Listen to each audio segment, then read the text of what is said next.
सवतीमध्ये अत्यंत महत्त्वाचं आणि विशेषतः मुंबईसारख्या शहरामध्ये आणि राज्यामध्ये खरं तर मुंबई शहर म्हणजे एक आर्थिक राजधानी आहे आणि एक स्वप्नाचं शहर म्हणून याच्याकडे पाहायला जातो.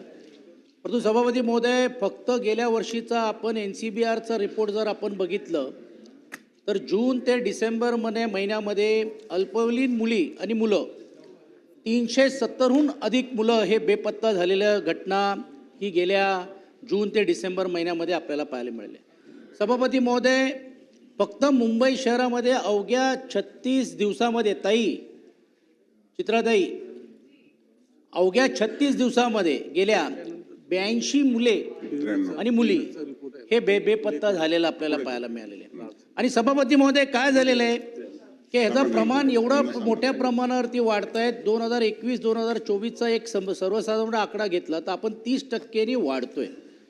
आता ज्यावेळी पोलिसांकडे ही जी NCBRचे रिपोर्ट्स म्हणजे ज्यांनी FIR किंवा तक्रार केली त्यांचा रिपोर्ट आहे, पण न कळता पण देखील असे अनेक तक्रार आहेत किंवा त्याच्यातले जे काही दाखले हे समोर येतच नाही.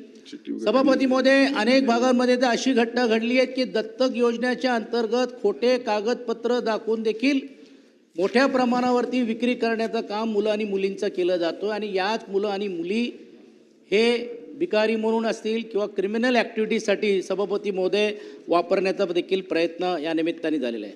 सभापती महोदय, आपल्या जिल्ह्यामध्ये अहिल्यानगरमध्ये 26 दिवसामध्ये 143 मुलं आणि मुली हे आकडा आता हा समोर आलेला आहे बेपत्ता होण्याची संख्या. सभापती महोदय, नागपूरमध्ये तर एक टोळी पकडली गेली, त्यांचा डायरेक्ट लिंक हे आंतरराष्ट्रीय टोळींशी सभापती महोदय आपल्याला या निमित्ताने मिळालेलं आहे.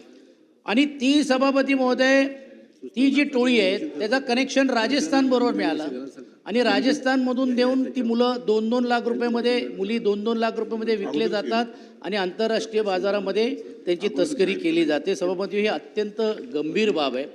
आणि म्हणून एकंदरीत जर आपण असा आढावा जर घेतला तर एका बाजूला पोलीस रिपोर्ट देत असताना सांगत असताना मुश्किल किंबहुना मुस्कान या योजनेच्या अंतर्गत 1% मुलं आणि मुली पकडली तर एवढा मोठा मीडिया ट्रायल व्हील करून असं दाखवतात की ही मुलं परत आली. पण दुर्दैवाने म्हणावं लागेल सभापती महोदय, ही संख्यामध्ये वाढ होत आहेत. एका बाजूला गृह खातं नेमकं करतंय काय, हे जी विशेष पथक आपल्याला दिलेली आहेत, विशेष धोरण राज्य सरकारचं आणि केंद्र सरकारचं यामध्ये झालेलं आहे.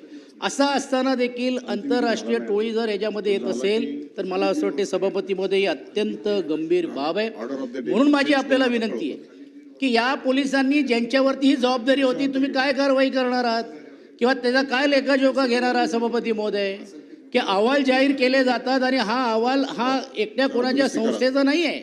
NCRBच्या रिपोर्ट्सप्रमाणे जर एवढ्या मोठ्यानी संख्या ही जर वाढत असेल तर मला वाटतं हे आपल्या सर्वांना शोभनीय नाही आहे, गृह विभागाला नाही आहे. आणि मुंबईसारख्या शहरामध्ये जी स्वप्ननगरी म्हणून घेऊन अनेक जिल्ह्यातून अनेक राज्यातून लोक इकडे येतात, त्यांना आमिष दाखवला जातो. ऑनलाईन डेटिंग म्हणून एक नवीन ॲप सभापती महोदय सुरुवात झालेली आहे, त्यामध्ये पण देखील अनेकांची फसवणूक होऊन घेऊन त्यांना फसून हा रॅकेट कार्यरत होतोय. आणि म्हणून सभापती महोदय, आपल्या माध्यमातून हा 288चा स्थगन प्रस्ताव या निमित्ताने मी मांडलेला आहे.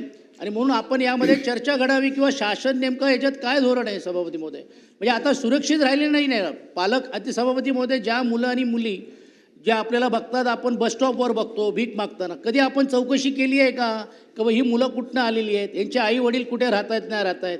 आणि म्हणून ह्याचा पूर्ण रीतीने शोध घ्यायला पाहिजे, इन्व्हेस्टिगेशन केली पाहिजे, चौकशी व्हायला पाहिजे. सभापती, आपल्या माध्यमातून शासनाने याच्यात निवेदन केलं पाहिजे, कारण मुंबईसारख्या शहरामध्ये ही घटना ओढते आणि ही मुंबईला नाही राज्यभरामध्ये हे चाललेलं आहे.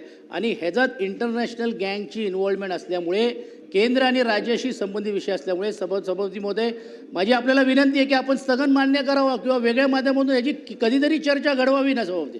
एक पिढी आपण संपवायला निघालेलो आहोत आणि मला वाटते हे काय आपल्याला शोभनीय नाही सभापती.